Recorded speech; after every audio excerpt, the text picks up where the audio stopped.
Hello दोस्तों।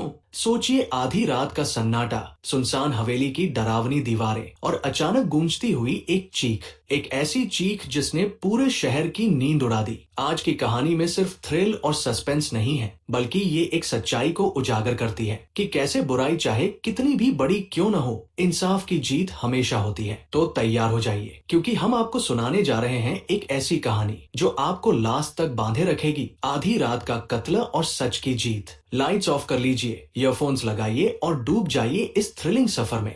दोस्तों, अगर रात के ठीक 12 बजे तुम्हें किसी अजनबी का फोन आए और फोन उठाते ही दूसरी तरफ से कोई डरी हुई कांपती हुई आवाज कहे, प्लीज बचा लो मुझे, वो मुझे मार देंगे, तो क्या करोगे तुम? शायद तुम्हें लगे प्रैंक कॉल है, शायद लगे कोई मजाक कर रहा है, लेकिन अगर वही आवाज तुम्हारे कानों में बार बार गूंजे और फिर अचानक चीख सुनाई दे और लाइन कट जाए, तो आज की कहानी शुरू होती है ठीक ऐसे ही एक मिस्टीरियस फोन कॉल से। ये कहानी है राहुल की, जो एक जर्नलिस्ट है। राहुल इन्वेस्टिगेटिव रिपोर्टिंग करता है। करप्शन, क्राइम और डार्क सीक्रेट्स उजागर करने में उसे मजा आता है। लेकिन राहुल को बिल्कुल भी अंदाजा नहीं था कि एक रात की फोन कॉल उसकी जिंदगी बदल देगी। उस रात राहुल अपने छोटे से फ्लैट में बैठा लैपटॉप पर आर्टिकल लिख रहा था। बाहर मूसलाधार बारिश हो रही थी, खिड़की पर पानी की बूंदें टपक रही थी। अचानक उसका फोन बजा। अननोन नंबर था। राहुल ने फोन उठाया। दूसरी तरफ से एक लड़की की डरी हुई आवाज आई, हेल्प मी प्लीज, मुझे बचाओ, कोई मुझे मार देगा। राहुल चौंक गया। उसने पूछा, कौन बोल रही हो, कहाँ हो तुम? लेकिन लाइन पर बस हैवी ब्रीदिंग थी और अगले ही पल जोरदार चीख आई, जैसे किसी ने लड़की को खींच लिया हो। और फिर लाइन कट गई। राहुल का दिल जोर से धड़क रहा था। उसे यकीन नहीं हुआ कि ये प्रैंक कॉल है। उस आवाज में असल डर था। उसने तुरंत उस नंबर को वापस कॉल किया, लेकिन नेटवर्क से एक मैसेज आया, this number does not exist. Rahul का जर्नलिस्ट इंस्टिंक्ट जाग चुका था। उसने सोचा, अगर ये प्रैंक होता तो कोई नंबर ब्लॉक करता, डिलीट करता, लेकिन ये तो पूरा नंबर ही गायब हो गया है। उसने तुरंत पुलिस हेल्पलाइन पर कॉल किया, पूरी बात बताई। पुलिस ने यूजुअल जवाब दिया, सर ऐसे कॉल्स रोज आते हैं, हो सकता है किसी ने मजाक किया हो। लेकिन राहुल को यकीन था कि कुछ गड़बड़ है। और तभी उसे खिड़की से बाहर कुछ अजीब दिखा। बारिश में एक काली एसयूवी कार उसके बिल्डिंग के बाहर खड़ी थी। कार की फ्रंट सीट में कोई आदमी बैठा था और सीधे राहुल की खिड़की की तरफ देख रहा था। राहुल को झटका लगा, क्या ये सब कनेक्टेड है? वो आदमी कोई हिंट दे रहा है या वार्निंग? अगले दिन राहुल ने अपनी इन्वेस्टिगेशन शुरू की। उसने अपने दोस्त इंस्पेक्टर वर्मा से बात की, जो पुलिस में था। वर्मा ने कहा, राहुल, तुम्हें जो आवाज सुनाई दी, हो सकता है वो किसी लड़की का रील एसओएस कॉल हो, लेकिन बिना प्रूफ के हम केस नहीं बना सकते। राहुल ने पूछा, अगर कोई लड़की मिसिंग है तो उसकी रिपोर्ट होनी चाहिए ना? वर्मा ने सिर हिलाया और कहा, यस, हमें रीसेंट मिसिंग कंप्लेंट्स चेक करनी होंगी। राहुल ने खुद भी लोकल न्यूज चेक करना शुरू किया और उसे एक शॉकिंग खबर मिली। पिछले 3 महीनों में 3 लड़कियां अचानक गायब हो चुकी थी। सभी केसेस क्लोज कर दिए गए थे, बॉयफ्रेंड के साथ भागने या परिवार में लड़ाई होने के नाम पर। लेकिन राहुल को लगा, इन सब के पीछे कोई बड़ा रहस्य है। जांच करते करते राहुल एक अजीब कनेक्शन पर पहुंचा। तीनों मिसिंग लड़कियों का लास्ट लोकेशन एक ही था, शहर के बाहर की एक पुरानी हवेली। उस हवेली का नाम था राजवाड़ा हाउस। लोग कहते थे कि वो हवेली हॉन्टेड है। 50 साल पहले वहाँ एक पूरी फैमिली का मर्डर हुआ था। तब से हवेली बंद पड़ी थी। राहुल ने सोचा, अगर तीनों लड़कियां आखिरी बार उस हवेली के आसपास देखी गई थी तो जरूर कुछ बड़ा चल रहा है। राहुल ने वर्मा से कहा, चलो आज रात हवेली चलते हैं। लेकिन वर्मा ने मना कर दिया, राहुल, ये सुइसाइड मिशन है। वहाँ अंधेरा, बारिश और शायद क्रिमिनल गैंग्स हो सकते हैं। तुम अकेले जाओगे तो मारे जाओगे। लेकिन राहुल रुकने वाला नहीं था। उस रात एग्जैक्टली 12 बजे वो अपनी बाइक लेकर हवेली पहुंचा। जैसे ही उसने हवेली का गेट पुश किया, गेट की जंग लगी कड़िया चीख उठी। अंदर अजीब ठंडी हवा थी और हवेली की दीवारों पर अजीब लाल धब्बे दिख रहे थे, जैसे खून के हों। अचानक राहुल का फोन वाइब्रेट हुआ। स्क्रीन पर वही अननोन नंबर फ्लैश कर रहा था। उसने डरते हुए फोन उठाया। हेलो। दूसरी तरफ वही लड़की की आवाज आई और इस बार साफ साफ, राहुल जल्दी बाहर निकलो, वो लोग आ रहे हैं। और फिर कॉल कट गया। राहुल की सांस अटक गई। कौन थी ये लड़की? उसे मेरा नाम कैसे पता? और वो लोग कौन थे? राहुल ने धीरे धीरे अपने कदम हवेली के अंदर बढ़ाए। जैसे जैसे वो आगे जा रहा था, हवेली की हवा और भी ठंडी होती जा रही थी। दीवारों पर फटे पुराने पेंटिंग्स टंगी थी। हर पेंटिंग में वही अजीब सी आंखें, जैसे कोई उसे घूर रहा हो। उसका दिल जोर जोर से धड़क रहा था। उसने सोचा, अगर ये सब प्रैंक है तो कोई बहुत बड़ा खेल खेल रहा है। वो अपने फोन की टॉर्च ऑन करके अंधेरे में आगे बढ़ा। था। अचानक उसकी नजर जमीन पर पड़ी। वहाँ गीली मिट्टी पर ताजा पैरों के निशान थे।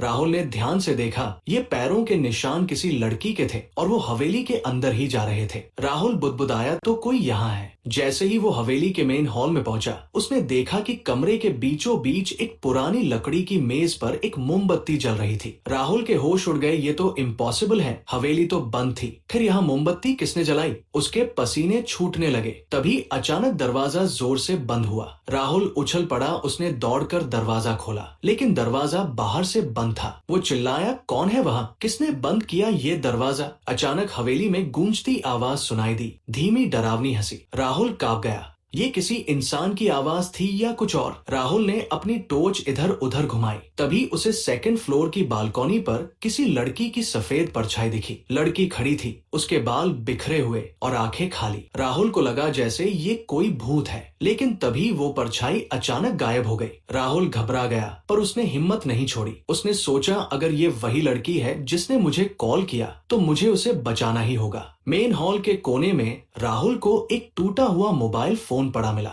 उसने उठाकर देखा, स्क्रीन टूटी हुई थी, लेकिन फोन का पीछे वाला कवर एकदम क्लियर था। कवर पर मार्कर से लिखा हुआ था, हेल्प मी आर। राहुल के हाथ कांप उठे। आर? कौन आर? क्या उस लड़की का नाम आर से शुरू होता है? उसी वक्त पीछे से कदमों की आहट सुनाई दी। राहुल ने मुड़कर देखा, कोई आदमी हॉल में घुस रहा था। वो काला कोट पहने था और उसके हाथ में एक चमकती हुई नाइफ थी। राहुल ने सांस रोक ली। वो आदमी धीरे धीरे उसकी तरफ बढ़ा। आदमी ने कर्कश आवाज में कहा, तुम्हें यहाँ नहीं आना चाहिए था, ये जगह आउटसाइडर्स के लिए नहीं है। राहुल ने हिम्मत जुटाकर कहा, कौन हो तुम? यहाँ कौन कौन है? वो लड़की कहाँ है? आदमी हंसने लगा, जिसे बचाने आए हो वो कभी नहीं बचेगी, और तुम भी नहीं। राहुल ने चारों तरफ नजर दौड़ाई। उसके पास सिर्फ उसका फोन था। अचानक उसने पास पड़ी लकड़ी की छड़ी उठाई और आदमी पर झपटा। छोटी सी झड़प हुई। राहुल ने किसी तरह उस आदमी के हाथ से नाइफ गिरा दी और सीढ़ियों की ओर दौड़ा। राहुल सीढ़ियां चढ़ते हुए ऊपर पहुंचा।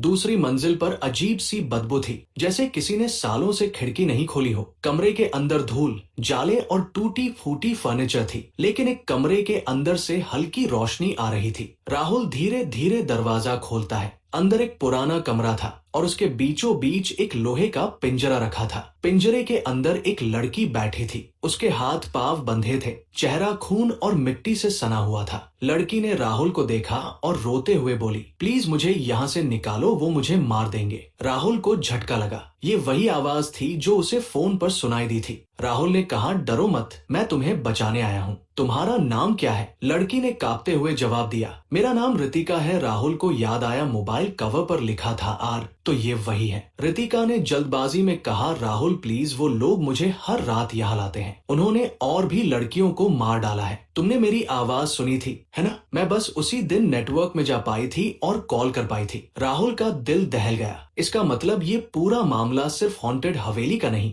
बल्कि किसी क्रिमिनल गैंग का है। राहुल पिंजरे का लॉक तोड़ने की कोशिश कर रहा था कि तभी पीछे से वही आदमी आ गया, और इस बार वो अकेला नहीं था। उसके साथ दो और नकाबपोश आदमी थे। उनके हाथों में चाकू और रॉड थे। एक आदमी बोला, हमने कहा था ना, यहाँ घुसने वाले कभी जिंदा नहीं बचते। राहुल ने रितिका की तरफ देखा। रितिका की आंखों में डर और उम्मीद दोनों थी। अब राहुल के सामने दो ऑप्शन थे, एक खुद जान बचाकर भाग जाना और दूसरा रितिका को बचाने के लिए अपनी जान रिस्क पर डालना। और राहुल ने बिना सोचे ऑप्शन 2 चुना। जैसे ही वो लोग राहुल पर झपटे, अचानक हवेली की खिड़की से पुलिस की सायरन की आवाज आई। बाहर कई पुलिस जीप्स आकर रुकी। राहुल ने देखा, उसका दोस्त इंस्पेक्टर वर्मा हवेली के बाहर खड़ा था। क्रिमिनल्स घबरा गए। उनमें से एक ने रितिका को पकड़कर उसके गले पर नाइफ रख दिया, अगर कोई आगे बढ़ा तो ये लड़की मारी जाएगी। राहुल ने जोर से चिल्लाया, वर्मा जल्दी अंदर आओ। पुलिस और क्रिमिनल्स के बीच टेंस स्टैंड ऑफ शुरू हो गया। हवेली अब एक बैटल ग्राउंड बन चुकी थी। हवेली के बाहर पुलिस सायरन्स गूंज रही थी। पुराने टूटी दीवारों वाली उस हवेली में अचानक लाल नीली ब्लिंकिंग लाइट्स फैल गई। बाहर से वर्मा की आवाज आई, सुनो, हवेली घेर ली गई है, सरेंडर कर दो वरना गोली मार दी जाएगी। लेकिन अंदर नकाबपोश आदमी रितिका के गले पर नाइफ रखे हुए थे। उनके लीडर ने चीख कर कहा, अगर किसी ने भी अंदर कदम रखा तो लड़की की लाश बाहर जाएगी। राहुल का दिल धड़क रहा था। उसने रितिका की तरफ देखा, उसकी आंखों से आंसू बह रहे थे। राहुल जानता था कि अब अगर कोई गलत स्टेप उठाया तो रितिका की जान भी जा सकती है। वर्मा ने बाहर से आवाज दी, राहुल अंदर क्या हालत है, कितने लोग हैं? राहुल ने चिल्लाकर कहा, 3 आदमी हैं वर्मा, सभी हथियार से लैस है और लड़की इनके कब्जे में है। वर्मा ने तुरंत स्ट्रैटेजी बनाई। उसने अपनी टीम को सिग्नल दिया कि पीछे के दरवाजे से एंट्री की जाए। राहुल ने उन तीनों से बात करने की कोशिश की। तुम लोग कौन हो? इन लड़कियों का अपहरण क्यों करते हो? लीडर हंसकर बोला, तुम सच जानना चाहते हो? ये हवेली हमारा हंटिंग ग्राउंड है। शहर की लड़कियां हमारे लिए बस खिलौने हैं और पुलिस पुलिस तो हमारी जेब में है। राहुल का खून खौल उठा, लेकिन तभी उसके दिमाग में एक सवाल आया, अगर पुलिस तुम्हारी जेब में है तो बाहर खड़ा वर्मा कौन है? लीडर की आंखों में अजीब चमक आई। उसने कहा, वर्मा, हाँ वो भी तो हमारा ही आदमी है। राहुल का दिमाग घूम गया। क्या सच में उसका दोस्त इंस्पेक्टर वर्मा इन गुनहगारों के साथ मिला हुआ है? राहुल कंफ्यूजन में था। तभी बाहर से वर्मा की आवाज आई, राहुल दरवाजा थोड़ा खोलो, हम अंदर आते हैं। राहुल ने सस्पिशियस नजर से दरवाजा देखा। अगर वर्मा सच में करप्ट है तो दरवाजा खोलते ही सब खत्म। रितिका ने धीरे से कहा, राहुल डोंट ट्रस्ट हिम, शायद वही असली गद्दार है। राहुल के लिए ये सबसे बड़ी दुविधा थी, क्या वर्मा सचमुच उसका दोस्त है या मास्टरमाइंड? जैसे ही राहुल सोच ही रहा था, मास्क पहने हुए आदमियों में से एक ने अचानक राहुल पर झपट्टा मारा। राहुल ने तुरंत अपने पास पड़ी लोहे की रॉड उठाकर उसका सामना किया। कमरे में उथल पुथल मच गया। रितिका कोने में छुपने की कोशिश कर रही थी। राहुल और 2 नकाबपोश आदमी भिड़ गए। इसी बीच वर्मा दरवाजा तोड़कर अपनी टीम के साथ अंदर आ गया। पुलिस ने गोलियां चलानी शुरू की। 2 नकाबपोश वहीं ढेर हो गए, लेकिन लीडर जो रितिका को पकड़े हुए था, खिड़की से कूदकर भाग निकला। राहुल बिना सोचे उसके पीछे भागा। बारिश तेज हो चुकी थी। हवेली की छत फिसलन भरी थी। लीडर रितिका को खींचकर छत पर ले आया और नाइफ उसके गले पर रख दी और चीखते हुए बोला, राहुल अगर एक कदम भी आगे बढ़ाया तो ये लड़की मर जाएगी। राहुल ने हाथ ऊपर उठाए, ठीक है मैं पीछे हटता हूँ, लेकिन मुझे बस एक बात बता दो, ये सब ऑपरेशन चला कौन रहा है? आखिर मास्टरमाइंड कौन है? लीडर हंसने लगा, तुम्हें लग रहा है कि मैं मास्टरमाइंड हूँ? नहीं राहुल, मैं तो बस एक प्यादा हूँ। असली खेल कोई और खेल रहा है। राहुल ने पूछा, कौन? लीडर एक नाम लेने ही वाला था कि अचानक उसके सीने में गोली लगी। वो छत से नीचे गिर गया। रितिका चीख पड़ी। राहुल ने मुड़कर देखा। उसके पीछे इंस्पेक्टर वर्मा खड़ा था। उसके हाथ में स्मोकिंग गन थी। वर्मा ने ठंडी मुस्कान के साथ कहा, सॉरी राहुल, लेकिन अब तुम्हें भी बहुत कुछ पता चल चुका है। तुम भी जिंदा नहीं बच सकते। राहुल की आंखें फैल गई। वर्मा, तुम ही मास्टरमाइंड हो? वर्मा ने हंसते हुए कहा, हाँ राहुल, ये पूरा नेटवर्क मेरा है। लड़कियां गायब करना, हवेली में कैद करना और फिर उन्हें ब्लैक मार्केट में बेचना, सब मेरे कंट्रोल में है। और तुम्हें मैं इसलिए साथ रखता था ताकि कभी शक न हो। राहुल के पैरों तले जमीन खिसक गई। उसका सबसे अच्छा दोस्त, उसका भरोसेमंद इंसान ही असली गुनहगार था। अब हवेली की छत पर सिर्फ 3 लोग थे, राहुल, वर्मा और रितिका। वर्मा ने बंदूक राहुल की तरफ तान दी। गुड बाय राहुल, तुम्हारी कहानी यहीं खत्म होती है। लेकिन ठीक उसी समय रितिका ने हिम्मत दिखाते हुए पास पड़ी ईंट उठाई और वर्मा के हाथ पर मार दी। बंदूक नीचे गिर गई। राहुल ने मौका देखकर वर्मा पर झपट्टा मारा। दोनों में जबरदस्त लड़ाई शुरू हो गई।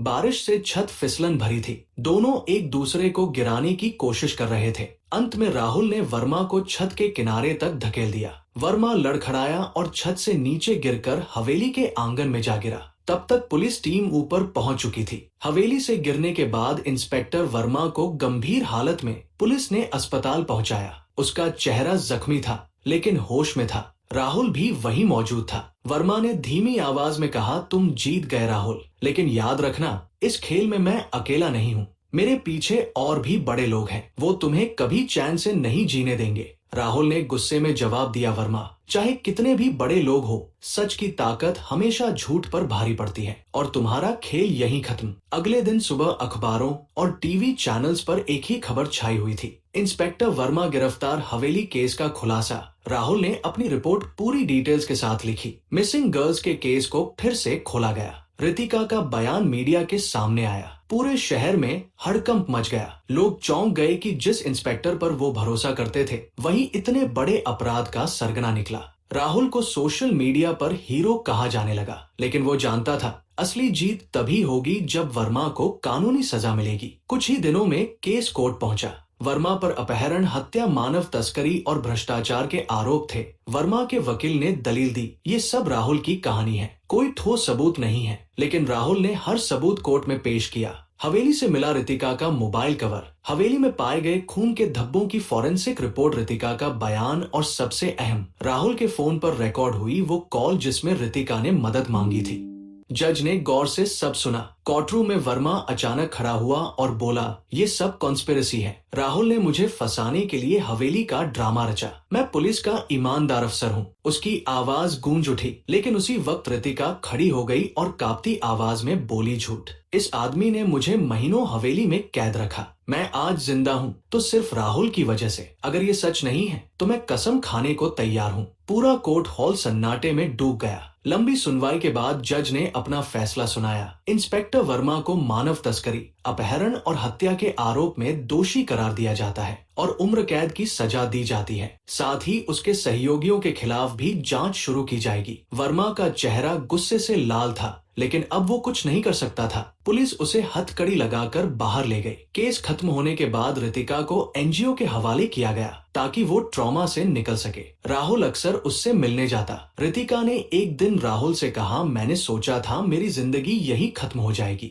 लेकिन आपने मुझे दोबारा जीने का मौका दिया है। अब मैं भी और लड़कियों के लिए आवाज उठाना चाहती हूँ। राहुल की आंखों में गर्व झलक उठा। कुछ हफ्तों बाद राहुल अपने ऑफिस में बैठा था। उसे एक लेटर मिला। लेटर एनोनिमस था, जिसमें सिर्फ इतना लिखा था, वर्मा तो बस मोहरा था, असली खिलाड़ी अभी जिंदा है, खेल अभी खत्म नहीं हुआ। राहुल ने वो कागज पढ़कर गहरी सांस ली। उसने खिड़की से बाहर देखा, शहर की चहल पहल, लोगों की भीड़, और उसके मन में एक ही ख्याल आया, सच की लड़ाई अभी लंबी है। राहुल अपने ऑफिस में बैठा उस मिस्टीरियस लेटर को बार बार पढ़ रहा था। वर्मा तो बस मोहरा था, असली खिलाड़ी अभी जिंदा है, खेल अभी खत्म नहीं हुआ। राहुल को लगा कि ये मजाक हो सकता है, लेकिन पत्रकार होने के नाते उसके दिमाग ने तुरंत शक करना शुरू कर दिया। अगर सच में कोई बड़ा नेटवर्क है तो ये लेटर वार्निंग भी हो सकता है और चैलेंज भी। उस रात राहुल को नींद नहीं आई। खिड़की से बाहर देखते हुए उसे हवेली के अंधेरे गलियारों की याद आई।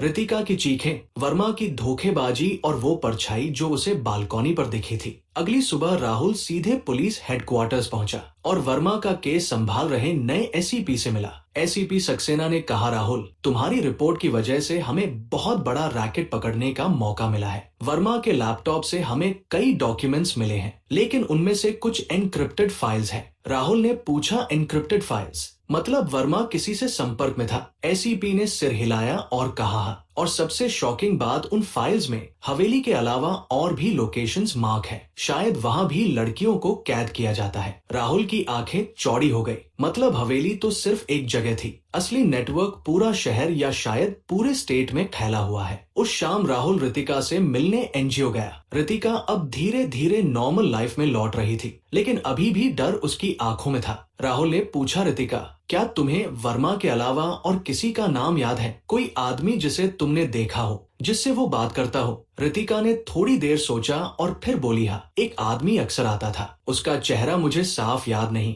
लेकिन उसकी उंगली में एक बहुत बड़ा नीला नीलम की अंगूठी होती थी। वो हमेशा वर्मा को सर कहकर बुलाता था। शायद असली बॉस वही था। राहुल ने नोट किया, एक नीली नीलम की अंगूठी वाला आदमी, ये बड़ा सुराग था। राहुल ने अपनी अगली रिपोर्ट पब्लिश की। हवेली केस में क्या वर्मा सिर्फ एक मोहरा है? नीलम की अंगूठी वाले आदमी का रहस्य। रिपोर्ट वायरल हो गई। हर जगह लोग चर्चा करने लगे, कौन है ये नीलम की अंगूठी वाला आदमी? क्या सच में हवेली से बड़ा कोई नेटवर्क है? लेकिन इस रिपोर्ट के बाद राहुल की जिंदगी खतरे में आ गई। एक रात राहुल अपने घर से ऑफिस जा रहा था। सड़क सुनसान थी। अचानक एक काली एसयूवी, वैसी ही जैसी उसने हवेली की रात देखी थी, उसके सामने आकर रुकी। 4 नकाबपोश आदमी बाहर निकले और राहुल पर हमला कर दिया। उन्होंने राहुल को पकड़कर कहा, बहुत हो गया सच का नाटक, अब तू जिंदा नहीं बचेगा। राहुल ने पूरी ताकत से मुकाबला किया। उसने पास पड़ी ईंट से एक आदमी को मारा और भागकर किसी तरह भीड़ वाली गली में पहुंच गया। उसकी सांसें तेज चल रही थी। अब उसे साफ समझ आ चुका था, ये नेटवर्क अब उसे खत्म करना चाहता है। राहुल अपने ऑफिस पहुंचा और सब कुछ सोचा।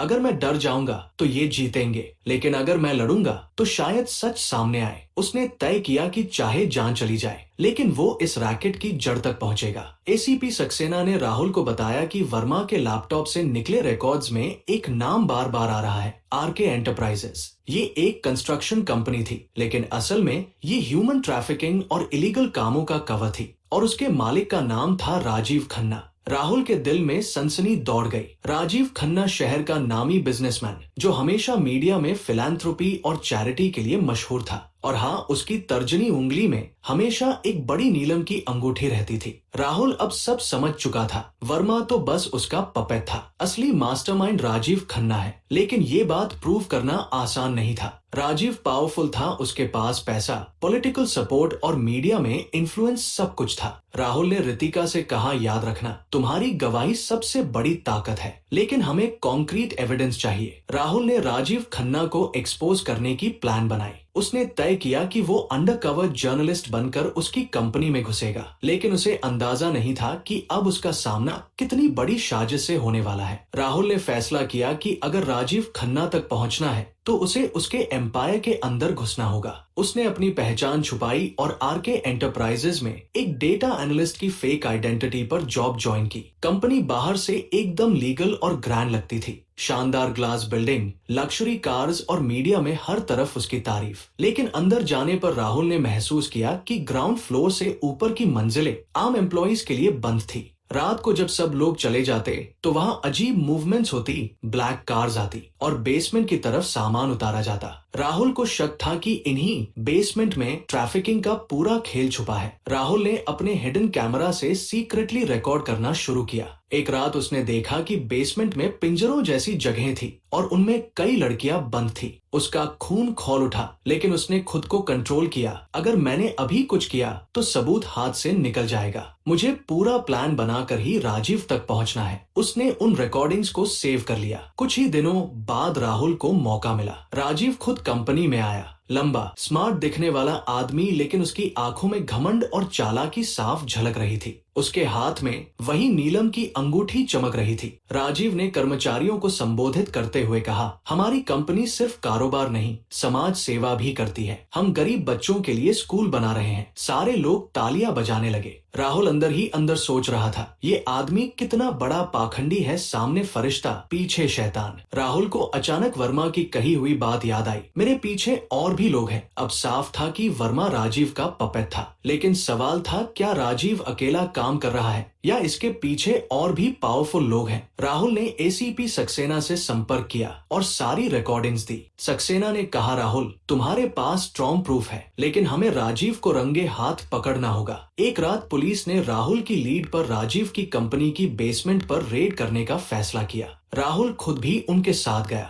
जैसे ही पुलिस बेसमेंट में घुसी, वहां का नजारा हैरान कर देने वाला था। 20 से ज्यादा लड़कियां पिंजरों में कैद थी, कुछ घायल, कुछ बेसुध। पुलिस ने तुरंत रेस्क्यू शुरू किया। राजीव वही आ गया। उसका चेहरा क्रोध से लाल था। उसने राहुल को देखा और गरजा, तुमने मेरी दुनिया उजाड़ दी, तुम्हें इसका अंजाम भुगतना होगा। राजीव ने अचानक गार्ड की बंदूक छीन ली और राहुल की तरफ तान दी। मैं जेल नहीं जाऊंगा, मैं सबको खत्म कर दूंगा। लेकिन इससे पहले कि वो ट्रिगर दबाता, रितिका वहां आ गई। रितिका भी पुलिस के साथ रेस्क्यू मिशन में आई थी। उसने राजीव पर पीछे से लोहे की रॉड मारी। राजीव लड़खड़ा गया और पुलिस ने उसे पकड़ लिया। राहुल ने रितिका की तरफ देखा। उसकी आंखों में अब डर नहीं बल्कि साहस था। कुछ ही हफ्तों के बाद राजीव खन्ना का केस कोर्ट में चालू हुआ। सबूत इतने पुख्ता थे कि कोई बचाव नहीं हुआ। राहुल की रिकॉर्डिंग्स, रेस्क्यू की पुलिस रिपोर्ट, रितिका और बाकी लड़कियों के बयान, सबने राजीव को बेनकाब कर दिया। जज ने कहा, राजीव खन्ना को मानव तस्करी,